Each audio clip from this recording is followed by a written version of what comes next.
안녕하십니까? 성경 통독을 돕는 바이블 가이드 김용중 목사입니다. 오늘은 창세기 39장부터 41장을 읽습니다. 서점에 가면 베스트셀러에 꼭 들어있는 책이 자기계발서입니다.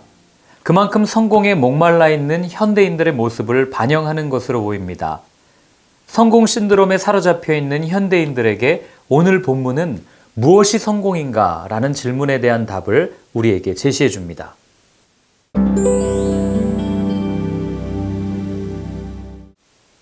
참으로 기구한 인생입니다. 애굽으로 끌려가 친위대장 보디발의 집으로 팔려갑니다. 사랑받는 아들에서 졸지의 종으로 신분이 바뀐 요셉. 그가 꾸었던 꿈은 그에게 아무런 도움이 되지 못합니다. 그럼에도 요셉은 주어진 환경 속에서 최선을 다합니다. 그리고 그는 곧 보디발의 집 전체를 관리하는 총무가 됩니다. 이 요셉 한 사람 때문에 그의 온 집이 복을 받습니다. 잘 나갈 때 시험이 온다고 보디발의 아내가 요셉을 유혹합니다. 조금만 나쁘게 생각하면 이 기회를 이용해서 더 출세할 수도 있었지만 요셉은 그렇게 하지 않습니다. 이 집에서 나보다 더 큰 이가 없고 모든 것을 할 수 있지만 딱 한 가지, 당신만은 함부로 할 수 없습니다. 내가 어찌 이런 큰 악을 행하고 하나님께 죄를 짓겠습니까? 라고 말하면서 단번에 거절합니다. 참 멋지지 않습니까? 그런데 그런 거절의 결과는 강간미수라는 누명을 쓰고 억울하게 감옥에 끌려가게 됩니다. 선을 선택했는데 좋은 결과는커녕 더 좋지 않은 상황이 펼쳐집니다. 세상은 일이 잘 풀리고 직위가 높아지고 내 소유가 늘어나는 것을 복이라고 말하지만 성경은 단 한 번도 신분이나 소유의 정도 또는 주어진 환경을 복이라고 이야기하지 않습니다. 성경은 그분과 함께하는 삶, 그것이 복이요 형통한 삶이라고 말합니다. 그렇습니다. 그리스도인들이 추구해야 할 복은 세상에 있지 않습니다. 난 여호와로 말미암아 즐거워하겠습니다. 오직 하나님만으로 기뻐하겠습니다 하는 하박국의 고백이 우리의 고백이 되어야 할 것입니다.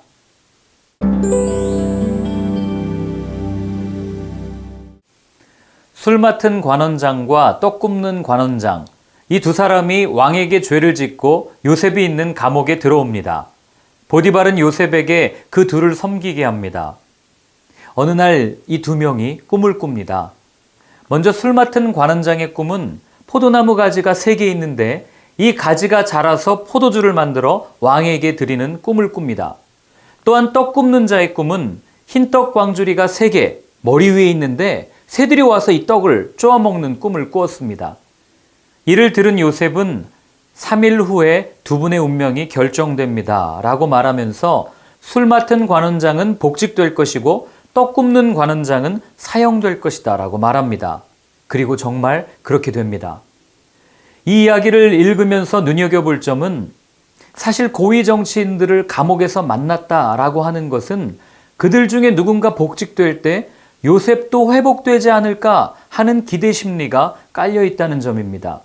그래서 요셉도 그들에게 당신들이 잘 되면 나를 좀 기억해 주십시오 라고 말을 했던 겁니다. 그런데 은혜를 잊은 술 맡은 관원장 덕분에 그런 기대가 처참히 깨어집니다. 왜 이렇게 기록하고 있겠습니까?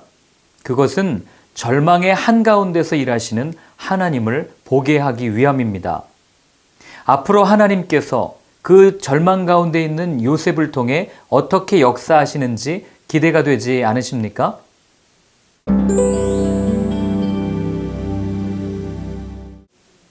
애굽의 왕 바로가 신기한 꿈을 꿉니다. 나일강가에 살찐 소 7과 마른 소 7이 있었는데 이 마른 소들이 살찐 소를 잡아먹습니다. 그리고 튼실한 이삭 7과 마른 이삭 7이 있었는데 마른 이삭들이 튼실한 이삭들을 삼키는 꿈을 꿉니다. 애굽의 일을 해석할 수 있는 사람이 없었습니다. 그때서야 술 맡은 관원장이 요셉을 기억하고 바로에게 요셉을 추천합니다. 바로의 꿈을 들은 요셉은 7년의 풍년과 7년의 흉년을 말하고 풍년의 시기에 곡식의 5분의 1씩을 저축해서 흉년을 대비하자고 합니다. 이 말을 들은 바로는 감동하며 요셉을 애굽의 총리로 세웁니다. 꿈 하나를 해석했다고 총리까지 세우는 것이 말이 되냐라는 질문을 할 수 있지만 충분히 가능한 일입니다. 동서고금을 막론하고 인간은 꿈에 아주 특별한 의미를 부여했습니다. 특별히 애굽 사람과 갈대아 사람들은 꿈을 해석하는 것을 하나의 학문으로 발전시켰고, 꿈을 해석하는 그 사람은 신으로부터 지혜를 받은 사람이다 라고 생각했고, 그래서 그들은 큰 영향력을 가지고 있었습니다. 즉, 꿈을 해석하는 사람을 신의 대리자로 여겼던 겁니다. 그러니 아무도 풀지 못하는 바로의 꿈을 해석한 요셉을 귀하게 여길 수밖에 없었을 겁니다. 이때 애굽의 왕은 애굽의 제12왕조의 5번째 왕이었던 세소스트리스 3세인데 당시 막강한 권력을 자랑했던 왕이었습니다. 그의 말 한마디면 못할 것이 없는 왕이었지만 자신이 꾼 꿈 하나 해석하지 못하는 모습을 보여줍니다. 이는 아무리 강력한 권력을 가진 왕이라고 해도 하나님 앞에서는 한낱 인간에 불과함을 말해줍니다. 창세기 41장은 하나님의 능력과 사람의 무능력이 대조됩니다.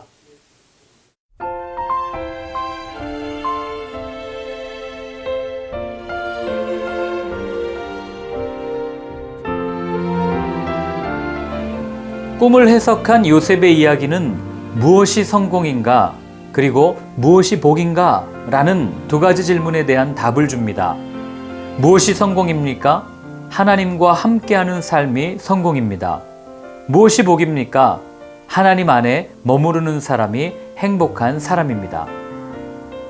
창세기 39장부터 41장은 행복을 성공의 기준으로 여기는 이 시대에 우리가 무엇을 추구해야 하는지를 분명하게 말해줍니다.